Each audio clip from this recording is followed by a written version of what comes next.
ইস, জুতাটা ছিঁড়ে গেল। এখন যে কি করি, এখন যে বাসায় কি করে যাই।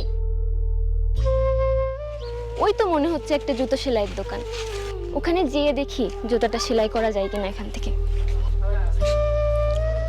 বলছিলাম, এখানে কি জুতা সেলাই করা যাবে? জি ম্যাডাম, যাবে। আপনি বসুন, জুতোটা আমাকে দিন।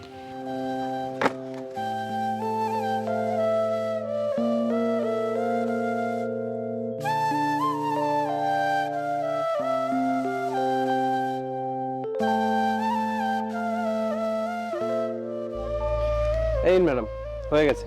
ও, হয়ে গেছে। আচ্ছা, তোমার কত টাকা হয়েছে? 20 টাকা ম্যাডাম। 20 টাকা?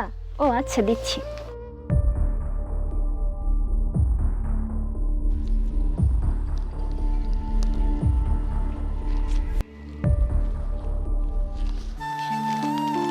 ম্যাডাম, কোনো সমস্যা হয়েছে? আসলে বাড়ি থেকে বের হওয়ার সময় একদমই খেয়াল করি না আমার পার্সে একটা টাকাও নাই। কি করে যে তোমার টাকাটা দেই। ঠিক আছে ম্যাডাম।